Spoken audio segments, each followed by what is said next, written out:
Well, joining us now is a woman who's called herself merely an average human being who optimally uses her talent. Well, that's hardly true, because if you could tap the ambition and drive that pulse through Smriti Irani, you could power India's entire electric grid and then some. She's an absolute rocket in terms of her career. So thanks so much for being here, Minister. Thank you.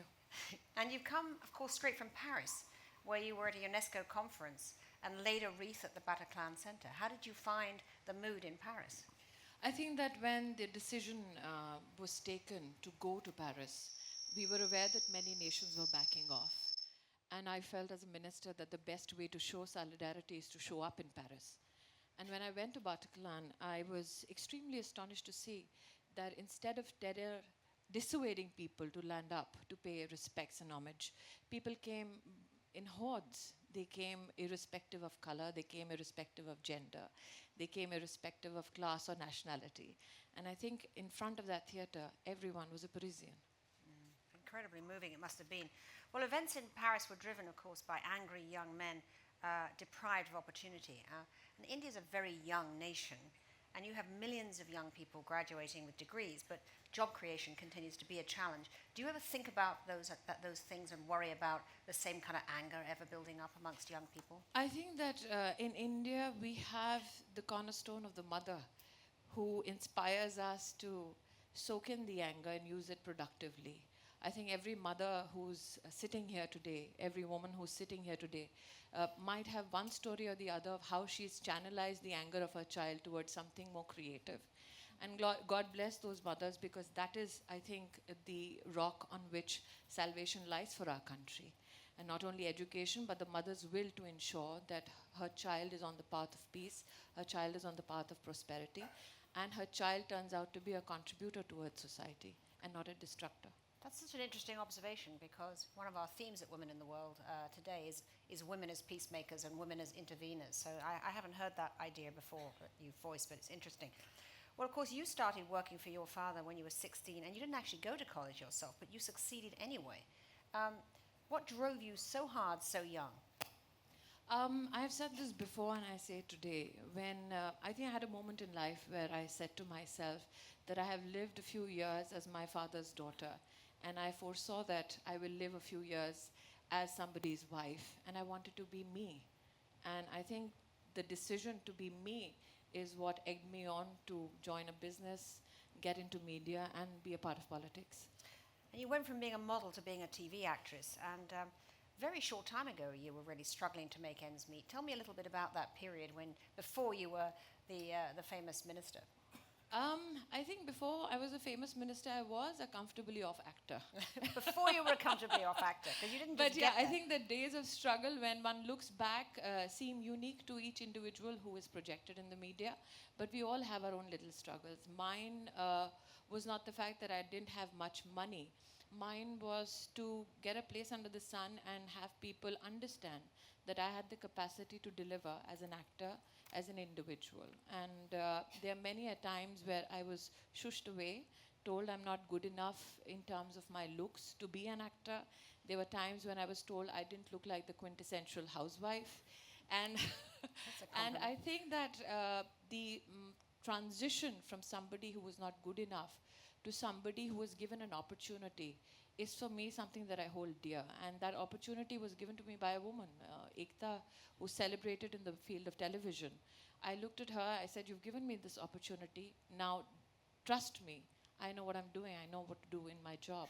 And I think the fact that I had her trust is what helped me become a better actor and achieve something and go from rags to the riches people talk about. That's great. Well, while still working as an actor full time, of course, you joined the BJP in 2003. Why that party and why then? Why did you make that turn? Well, I think what is not much known is that I am from a Swayamsevaks family, ideologically from the same family. BJP is a political organization, and for many years, I worked as a social worker, as we call it in India. I was the USAID ambassador to India from the year 2001 onwards till 2003. And I felt that till I was the USAID ambassador, I should not be in active Indian politics. I also recognize that some of my colleagues said that it's okay to contribute piecemeal to somebody's life. But if you want things to turn for the better, then you need to be part of a policy initiative. And that is only possible if you're part of a political entity or organization. So this was ideologically my parivar, and that's why I'm here. And who got you in to make that move? There's a gentleman who's no longer amongst us. He was a cabinet minister called Sri Gopinath Munde. He has 3 daughters of his own, and he saw this child in me who wanted to make a difference, who would pick the fights which not many would want to pick. And he said that this is the path that you should choose. And I said, would you advise your daughter to do the same? He said, absolutely. And so you did. Well, in 2004, shortly before you joined the party, after the riots in Gujarat, you were deeply critical of Mr. Modi at that time, then Chief Minister, and you actually threatened to starve yourself into death if he didn't resign. But now you're a minister in his government. So what happened? What changed your mind about Mr. Modi? I think that I'm a living example of Mr. Modi's capacity to forgive. I'm a living example of Mr. Modi's capacity to recognize talent and to reason. And I feel that in 2004, when he met me, he said, don't judge me by newspaper articles. Judge me by my work. See the work firsthand. And then tell me what kind of an administrator I am. I think he was magnanimous then because I was just a youngster in politics. There was no need for him to give me that opportunity, that explanation, or even engage with me. And ever since I've been on a path of good governance, I've seen the projects happen. I have vocally expressed my support for not only the work that he has done, but also having him positioned as the BJP prime ministerial candidate. And I feel that today I'm again an example of the fact that he's magnanimous.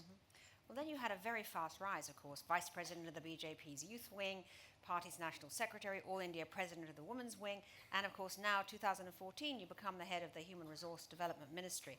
So how did you win his trust to get such fast, amazing, rocketing through these different I positions? think that there are 2 people who trusted me, knowing that I have the capacity to deliver. One was Ekta Kapoor in the field of media, and one was Narendra Modi in politics. And both realized that when given an opportunity, I do deliver. I mean, it's shocking that I just had Sunita Menon walk in, who was very close to Ekta, and everybody at that time spoke about my audacity to look in the face of everything and say, I will succeed. Well, one of the things I'm fascinated by is the way you take on these really, really difficult fights. I mean, in 2014, you ran against Rahul Gandhi, the standard bearer of the Congress party. And I mean, everybody thought that was an unwinnable fight, and indeed, it wasn't successful, but it was a really good fight. So why did you take that on? I mean, most people would have just said, I can't win that one. I'm not going to go there. Let somebody else take that one. Well, my mom said it best. She says that we women take on the impossible fights and ultimately win the battle of life. So I took on a fight. For 20 days, I reduced Mr. Gandhi's margin by 84% in a bastion which was flourished by his family for over 6 decades. And I went to that fight when the Congress was in power at the center. Many said, aren't you afraid that you will be a bit unsafe there? I said, well, I've left my family in safe hands and I'm here to fight the fight alone. But I was not alone. I had my organization and I had people coming from all walks of life, all over the country, not many ideologically inclined towards the Bharatiya Janata Party. But for them, this was a fight between a person who was born into a family where they were entitled to rule and a person who came from absolutely nowhere, but was reflective of an India that gives you an opportunity to succeed if you have the will, the grit, and the talent. So I think it was a fight not between 2 individuals, but between 2 ideas in India. So do you relish that? It's pretty brave. Do I relish being the underdog? Yes, do you relish being the underdog being the scrappy one? I mean, no, I think what I relish possibly is the fact that I don't have to seek anybody's permission to get into a fight. What I relish possibly is the fact that I get into a fight and I learn something new, something that makes me better as a human being. And no fight has ever left me wounded enough to not get back up again. Great. Impressive. Well, so then you took it on the daunting task of a daunting portfolio, really, of education. I mean, did you find, that's an interesting portfolio to take on in view of your kind of self-made history and your lack of, you didn't go into academia, or you've never been in academia or anything of that kind. And you're the youngest minister in his cabinet. Did you find that a daunting portfolio? Is that the one you wanted? No, I think this question was asked of me when I got into the media business in the year 2001 by a very celebrated anchor called Karan Thapar. He said, weren't you afraid and nervous that you were stepping in alone into uncharted territory? I just saw that interview just last night, and I felt that, my God, where did I get that confidence to look at him and say a vehement no? And I did the same when I entered politics. I didn't choose the portfolio. I was chosen for the portfolio. So that has to be said. But I think that no one else more than people like me can appreciate the value of education. There is a Sanskrit shlok which says, Vidya dadati vinayam, which means with education and true knowledge comes humility, comes humanity. And when I look at people, there are many who tried to tear me down, who mocked me for being illiterate. I looked at them and I kept thinking of that Sanskrit shlok, and I felt that if they don't have that humility, that humanity, that decency to engage with me on ideas without being caustic in their remarks, then possibly they're not as knowledgeable as they seem. Well, of course, there is a lot of controversy now at the moment around what's happening in India in realms of education and intellectual life. Textbooks for grades 1 to 12 are currently being revised. The concerns are that the committees making these decisions don't fully represent India's plurality. I think someone's done your research wrong. Okay, so they're not being revised? No, we actually, after 3 decades, looking at having a new education policy. Much has changed in the world and in the sector of education, but our policy doesn't reflect it. And constitutionally, your curriculum can only change once a policy has been derived upon. For the first time in our country's history, policy is not being made by a select few in the nation's capital. We have opened up and tested every instrument of democracy to have voices of people come forth. As of yesterday, I had 96,800 villages upload on the government site their resolution for education in their village. This is what they want out of the policy. And we have experts coming and sitting together. The ministry is equidistant because we want the people's voice to be reflected. Many told me that this is a wish that will never see the light of day. It started on the 26th of January this year. And by the end of the year, we will have a policy which will reflect the true will of the people of India, those who get most affected by policy, which is the stakeholders like parents and students and institutions that are governed by law. Well, I mean, the Times of India did report that in Rajasthan, accounts of Mughal history and iconic Muslim writers have been removed and the school curriculum has been replaced by others. Do you feel that there is now a reduction of these plural voices? I think that one needs to recognize that education is in the concurrent list, where the center's writ will not be followed by the rest of the country. Every state has an elected government and they have the right to frame a curriculum or an education policy deemed fit by the elected representatives for their state. And I think in my capacity as a cabinet minister, I need to understand and respect the democratic right of a democratically elected state government to do as they deem fit. But I also recognize that the national policy that is being derived is a policy on which every state, irrespective of their political ideology or inclination, will have a voice. I'm fortunately one of those ministers who has got support across party lines for everything that we have done in the education sector. Because I told all my colleagues that children are not vote banks, and in the education sector lies the future of your country. Well, of course, there is a lot of criticism about and a lot of a real perception that India is a place of diminishing free speech and ideas. Have you been disturbed by the protests and the returning of prizes? It's been, in the United States, it's had a tremendous amount of coverage. I think the dissent is the very essence of a democracy. As an Indian, Tina, I would, request you, when you look at the dollar bill, what do you see on it? You see a quote, "In God we trust." Ask any Indian sitting in this audience today, look at your currency. It'll have 17 languages on it. It will have the Mahatma's photograph on it. We as Indians celebrate and worship Lakshmi as the goddess of fortune. but we don't have Lakshmi on our currency note. That is how secular we are. And I feel that challenges are faced by many nations. This morning, I saw a tweet by a Harvard Law professor who is an African American saying somebody blacked out all the faces of all the African American professors in Harvard Law School. That is what his tweet was all about. But then there are students who reassured all of them and put up messages of support. And I feel that India is aware of its challenges, but is also adept in handling those challenges through rule of law.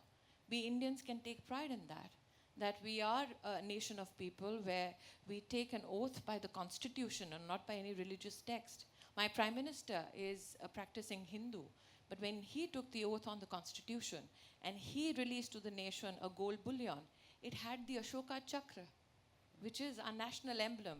It did not have a religious inscription on it. And I think that should resonate across the world, that we are a people of diverse languages, cultures, ethos, but we stand one when it comes to the rule of law. Well, you've had, a lot of your missions, you have a big mission now to educate the girl child, and you've spent a lot of political energy on talking about the rise of the girl child and how you want to empower the girl child. So how do you battle the intractable forces, which are often from their own families, of girls, blocking girls from progress with their education, right? I think one of the most basic needs of a girl child to go to school was the facility of a toilet in a government school.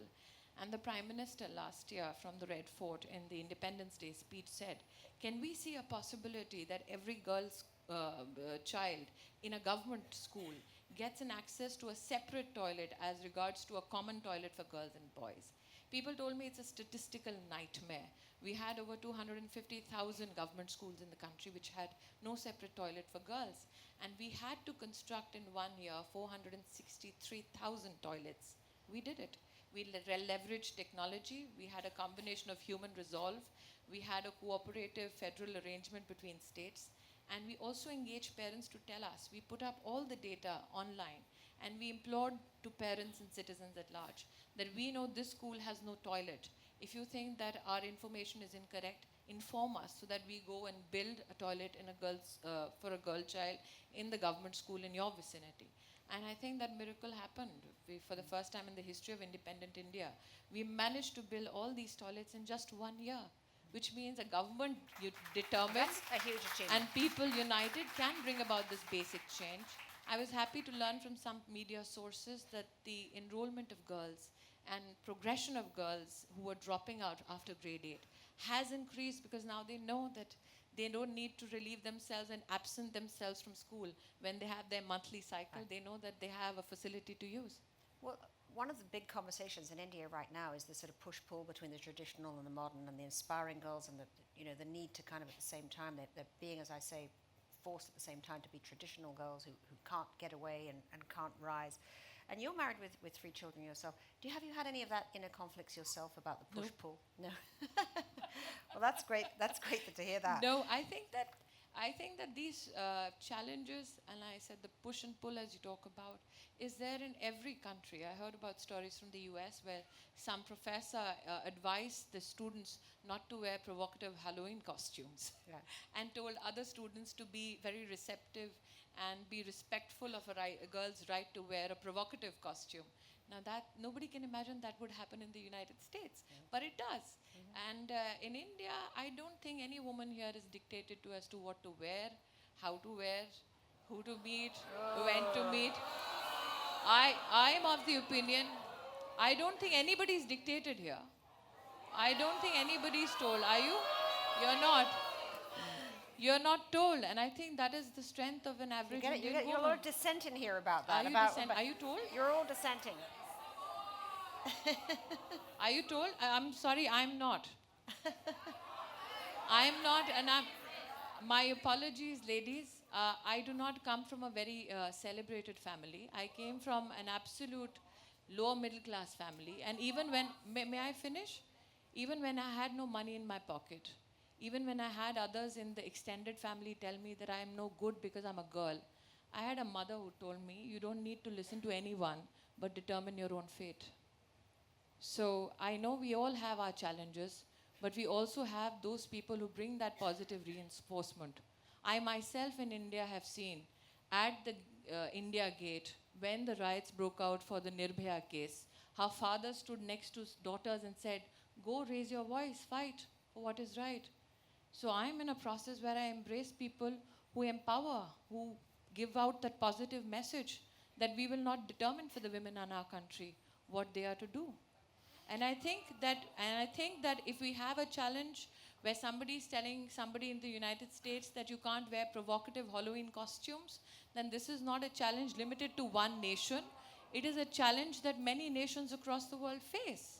Well, there are plenty, though, if you talk to school teachers, in the more rural areas, their frustration is that they have these girls who are bright, they have these girls who are coming to school, but their own families are basically saying, once you get to a certain point, you get back home, you get married young, you stay at home. Tina, if you look at the hard numbers, when we talk about domestic abuse, when we talk about, and I'm now going to quote from the RENA, which has the abuse index, which I've seen in the US. I've also seen it in the UK, and I've seen the National Crime Records Bureau numbers here. You'd be shocked to know that South Bombay, Mumbai as we call it, has the highest amount of female infanticide. Now that is where the so-called elite and educated live. Nobody can imagine that female infanticide will be so high there. Domestic abuse in urban centers is actually statistically more as compared to rural India. So let's not presume that a problem with regards to women's safety or women's rights is only curtailed to a rural segment and is not an urban phenomena. That would be lying to oneself. In the education business, I'm very happy to report there was a study done in a district called Ratnagiri in Maharashtra and Mumbai, and we found that the learning outcomes of mathematics, languages, and science in the rural districts of Ratnagiri, areas of Ratnagiri, are higher than Mumbai. So there are, like I said, there are challenges. These are statistics. Numbers can't lie. So to say that we can have a debate, on it. I would love to do the news hour here right now with everybody who wants to. I have no problem. And I'm sure Rajdeep is here somewhere. Okay. So I have no problem doing it. Well, Minister, you've had, of course, yourself a very supportive husband, and you've raised your children. Just before we close, just everybody always wants to know your own particular domestic, juggle. We all do have the domestic juggle. How did it work for you? When I had my first child, I told my husband very honestly that I don't think I can do this. I can't raise a baby and have a career. And my husband turned around and said, well, I have a child and I'm not giving up my career. Why should you? And but in my personal life, there have been many challenges, especially since I've got this job. My son's class teacher, just a month back in a parent-teacher meeting, told me, well, Mrs. Irani, I think you should send someone else to the meeting. I said, why, ma'am? She said, no, you're a working woman, you're always on TV, you won't have the time to raise a child. Wow, that's it. And my son caught my hand and he said, don't say anything. I said, why? He said, because she will not look at a working mother who's irritated, she will look at the minister. Your son sounds like he should be running for office. Well, I have a 12-year-old daughter, and I think one of my highlights and high points of this 1.5 years has been 2 incidents. She went to Malta for the World Martial Combat Competition. She's 12. And when she landed there, the Paris attack happened. She was supposed to come back to India via Paris and stay there for 2 days. And I was desperate to get her back with me, as any mother would be. And I said, can I just take you back? She says, no, Mom, you said life is to go on, so I will go back home with my team on the scheduled date, and I will roam the streets of Paris. And I think that as a parent, when you look at the 2 of them, you feel, okay, apart from all the glory and as a cabinet minister, all the pronouncements, I did raise these 2 kids right. Well, congratulations on that. I have no doubt you have. Minister, you've been terrific today. We have run out of time. Alas, we could sit here all afternoon, but we have to wrap it up. So I really thank you for joining us. It's been great to have you with us. Thank you. Yeah.